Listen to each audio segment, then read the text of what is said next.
Turn this off. Okay.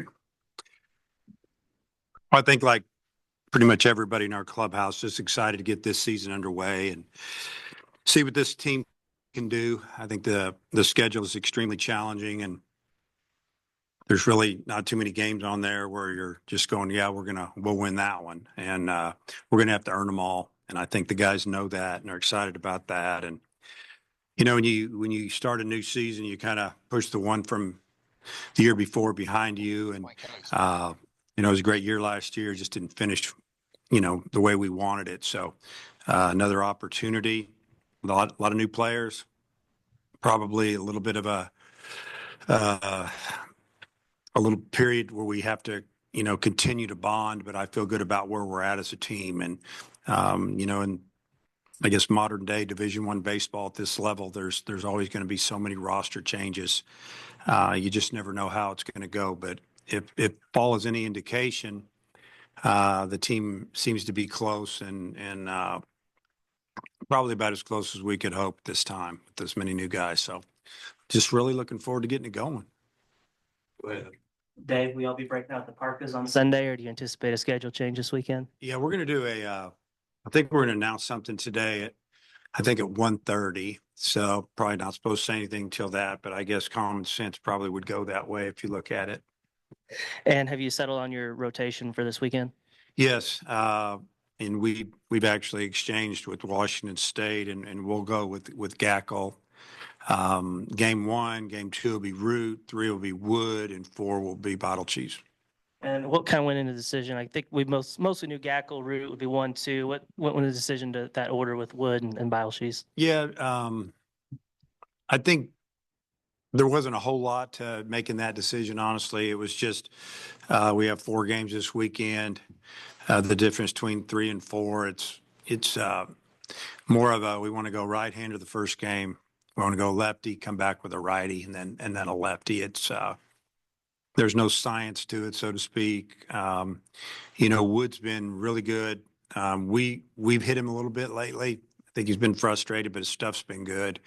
I think when you start to see our guys swinging the bats against our own pitching, we get pretty familiar with them, and sometimes that happens a little bit. So excited about those 4, and it's there's a lot of games and things could change, and I'm sure they will some, and but I feel good about our bullpen as well. So we feel good about the guys coming off of them.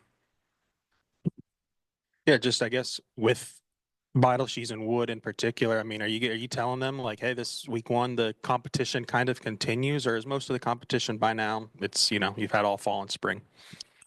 I've let Coach Hobbs handle that, and he met with all of our starters, those 4, and talked to them about this weekend, and maybe there was some why we're doing this in there. He just said it went good, so we didn't go and get into detail about it. I think our guys are just team guys, and that's what we've been preaching since they walked in the door, and probably before we signed them or committed them, that's what we're all about here. And when you get 2 kids showing up that are one's pitching number 1 in the rotation and one's pitching number 2 behind a first rounder that was draft eligible, I think that shows a little bit about their character and that they are team guys. They knew that we had Gackle coming back, and he was projected to be pretty good here, and they still came. So I feel good about where we're at there mentally. It seems like in the outfield, like you could play both Diggs and Pepe out there, but you, especially in the scrimmages, have had Justin Thomas playing in left. What is it about him that makes him such a valuable piece and fitting everybody around like that? Which one? Pepe Justin Thomas. Thomas is a really good base runner. He's an outstanding defender, and he's a good hitter. He's really streaky. When he first got here, he wanted to pull everything, and he's swinging and missing and doing things, pulling off the ball. But he's made some adjustments. He's been really coachable and really likable. And what I mean by that is, when you have kids that want to get better and, they're not hung up on playing center field or, pouting around because we've got pushed to left because Davlin had played so well since the day he walked in the door. He just continued to get better. And I knew he was going to be our center fielder, at least starting the season, because I knew he was going to be in the lineup. If they they both would have walked in the door hot as can be and just done great. It made it a little tougher on me, but they're both good outfielders. But, you know, I think Thomas is a guy that he just brings a lot to the game, you know, because he's got some tools. He can steal a base for you. He can make a play. He can hit a home run, all fields, and he's going to hit some doubles and triples. So he's valuable. And, you know, just to answer your question before you ask me, Pepe's starting at first. You read my mind. So the Washington State, what have you researched so far? Can you give us a little brief scouting report on what they bring? I mean, our scouting report is brief, you know, I mean, to the point where, you know, if we wanted to do some shifting in the infield, so to speak, we really can't do it yet. We don't have enough info. There's not enough on these guys because there's so few at bats to go by. I mean, their starting pitcher, we have 3 pitches, and that's him throwing in a fall scrimmage, I think, or maybe it was junior college. You know, I mean, this is what we're dealing with. We don't have a bunch of swings against him to go off of, and so what you do is you just play baseball and you kind of set them up straight up out there and you watch swings and see what they're doing. You make notes, and maybe game 2 you do a little more, or maybe the third at bat you do something different.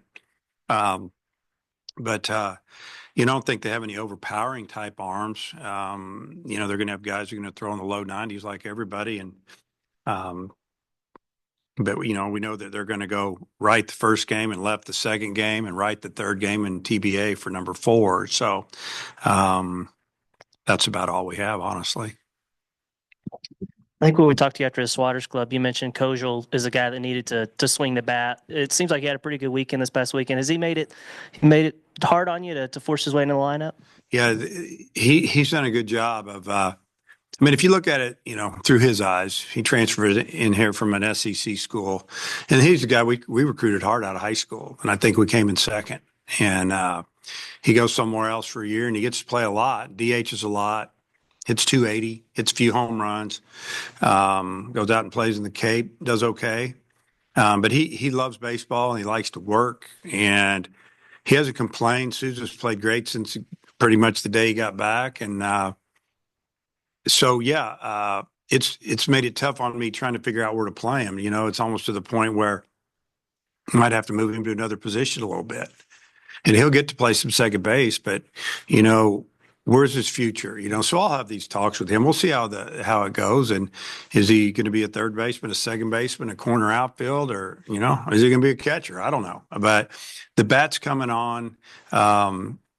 He's not striking out, swinging and misses as much. He's powerful, but he's been going the other way. And, you know, to us early in fall ball, and probably most of fall ball, then early in the spring, when I guess January, when we got back and we're scrimmaging, I just think he overswings. He's trying to hit every ball 500 feet. And, you know, started making a two-strike adjustment. I mean, that's part of our offense. And if you don't do it, it's hard to play you. And I think he found out most of his good hits after January, or this January, early February, have been with 2 strikes. I mean, the game the other day, he got a single to right with 2 strikes. It's third at bat or second at bat, the same thing. And shorten the swing, don't swing so hard.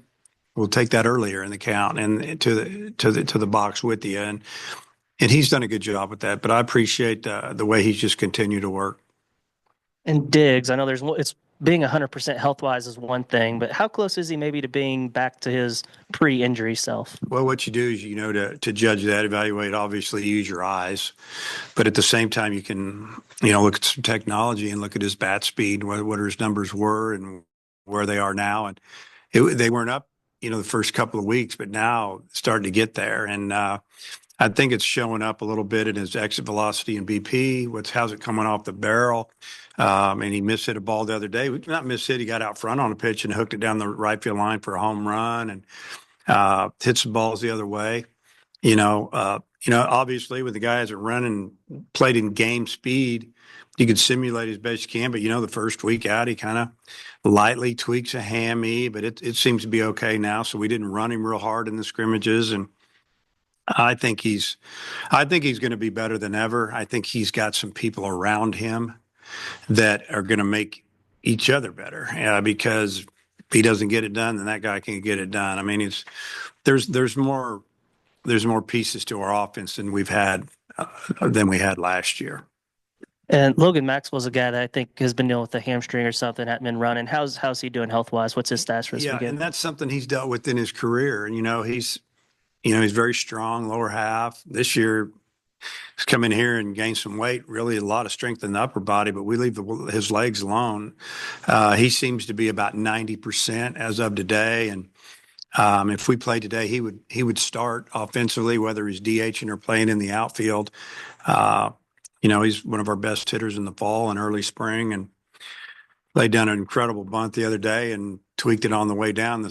The good thing was he shut it down immediately, and that's when you kind of realize that maybe he's done this before, and but he'll be fine. With his induction coming up, just was curious what you remember about coaching Jeff King. Yeah.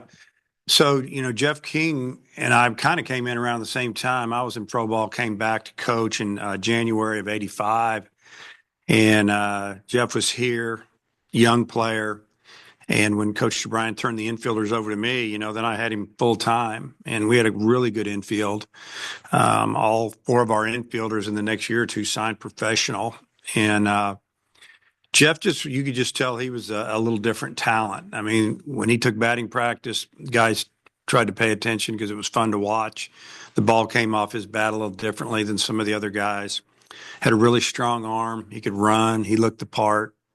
And, it was interesting just watching some of the so-called brass come in from Major League Baseball his junior year to watch us play and practice. And I remember the day that the GM for the Pirates came in, and that was a lot of years ago, but I remember it because it was a big deal. You're thinking, wow, they got the first pick in the draft, and they ended up selecting him, I think 1-1 that year, and then obviously later in his career he was traded to the Royals, and he had a good career. He actually got out a little early. I don't think he was done physically, but I think mentally he had enough. And, he's from Colorado. I think now he lives in Wyoming. And he hadn't been back to the campus since he left until maybe a year or two ago when he was honored for something. And, just happy for him and his family. And he definitely needs to be in the College Baseball Hall of Fame.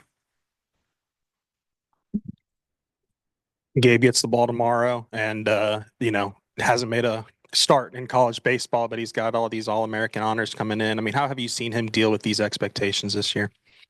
Yeah, he gets the ball Friday. I'm not playing tomorrow as far as I know. I mean, you may know more than I do. I don't know.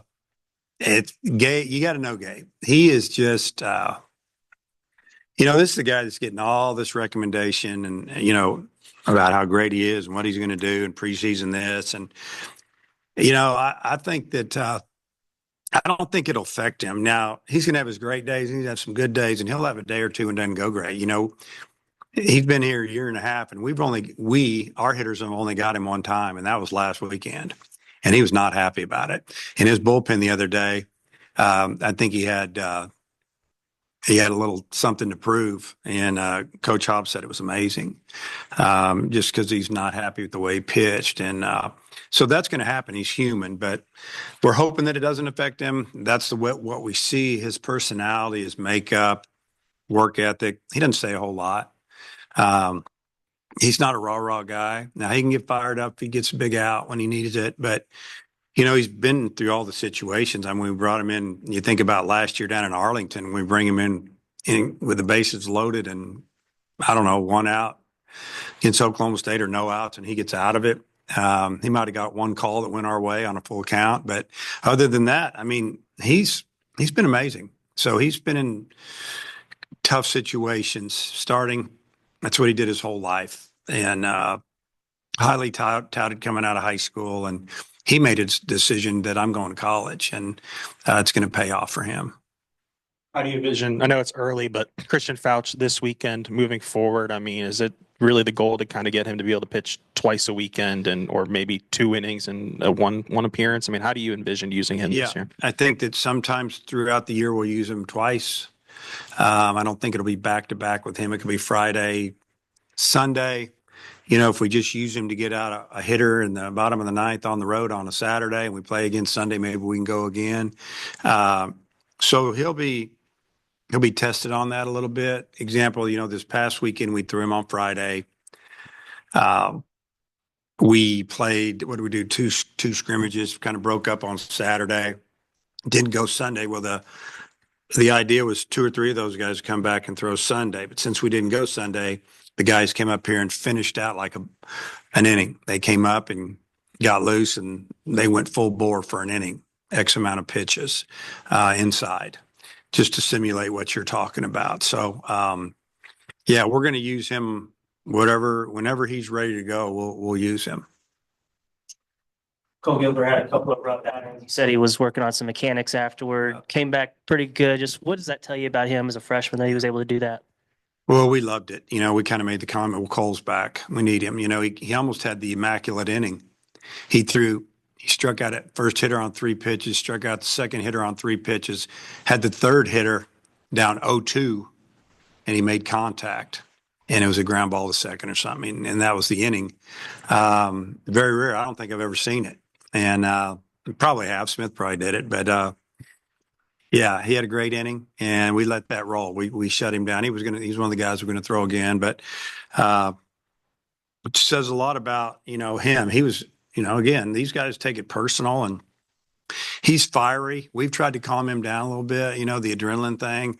It can be a good thing, but it can also it takes you out of the zone. And his stuff's good enough where he doesn't have to come in there with fire coming out of his nose. You know what I'm saying? He's good. And so we're just glad that he showed us and our team that was just a bad outing. And it happens. And that's why you have more than 6 or 7 pitchers. You see that. Now we've seen it. If we see it early, we can get him.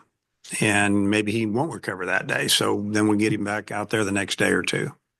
And Wiggins, I think you started him the first couple of weeks of the preseason, and I think you closed him this past weekend. Is that intentional? Kind of giving him a taste of what it would look like in that role? Yeah, I think, the starting part first is, I feel like he can be a starter here. And, he could start on Tuesday. He could start on the weekend.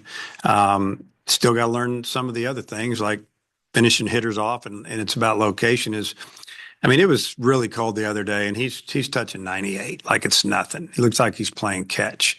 A lot of talent there, a lot of potential. He's still young, still learning. But yeah, get him a little bit of feel for starting, but at the same time, get him some feel of coming out of that bullpen and getting a big out or giving us 2 innings, whatever the case may be. And that's why we play a lot of preseason games. We got some really good teams. Those guys are going to get to show us what we need to do down the road. And our goal is to try to get it figured out as best we can before we go to Ole Miss. I know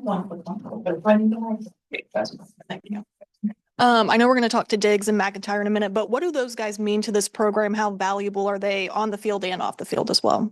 Well, obviously having guys in your program that have been here for a few years is very valuable with the new guys coming in, whether they're freshmen or transfers, just to maybe reflect on what's gone on, seasons gone by when they've been here. Those guys have been to Omaha.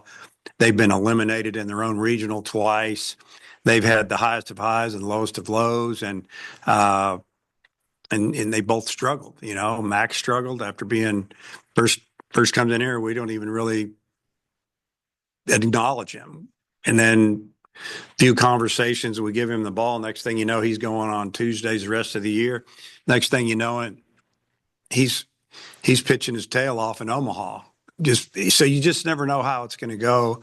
And Kendall's been in and out of the lineup and full-time starter since he was a freshman, has the injury, and batting average drops 150 points. We keep playing him.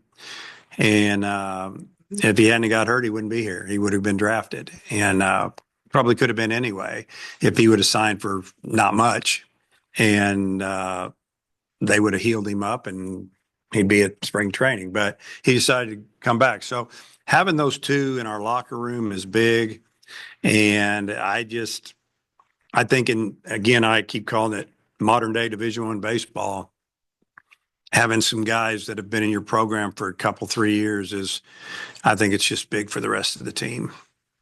Got one more with Will. I know you've had great players from all over the country, you got guys from Australia and Canada this year. Just when you get an in-state guy like Will who grew up loving the Razorbacks, just is there value to that? Like, how much does that help a guy like that whenever he comes in here when he's grown up around the program and everything? Well, I think it's huge for your program. In-state kids, and I say this all the time. We want to get all the best players in the state. Sometimes we may miss on one or one develops later. All these new rules and roster cuts, it makes it difficult. You got to have kids that, that really want to be here. But if you can get an in-state player that grown up, coming to some of our games, whether they're from 3 or 4 hours away or right down the street, and you can just see a little bit of a difference. A guy like Wood, he bleeds Razorback red, and we appreciate that. And I think the players see that. And you guys got guys that are here for 1 year. We hope we can instill some of that in them. They followed us from afar, and they've seen, our games on TV, and probably thought, wow, it'd be fun to play there. We end up getting them. We hope they end up having, a little bit of that inside of them, that they love being here because, it's important to our fans and the state. But the in-state kids, we still need to get as many of those guys as we can. And again, with the new rules, it makes it more difficult because we have to make sure that we're getting a guy that can compete at the highest level in this league. And this league is, I say it every year, but it's going to be super old. And I haven't said that about it being old. I've just said it gets better, and it does get better because the draft used to be 40 rounds and now it's 20. Kids can transfer some of this. You can fill in some of the spots, and you hope you get the right makeup guy. And, the days of, I guess, 3 freshmen or 2 freshmen starting in the field and 1 starter on the weekend and maybe 2 or 3 in the bullpen that are big pieces, maybe it's a lot less than it used to be.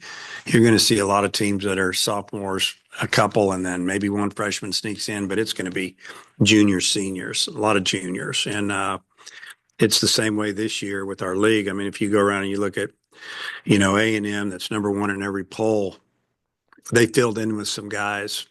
They got some guys to come back that were draft eligible, which was amazing. And you guys can figure out how. And LSU did, and, Tennessee, and, Auburn and Ole Miss. You just go and you look at the rosters and you're going, wow, they're all juniors. And they, there's a good chunk of them. And the same with ours. We've lost our starting outfield, every one of them, the last 3 years, mostly through the draft or ran out of eligibility. It makes it tough. So teams are old, teams are good. Coach, thanks for your time.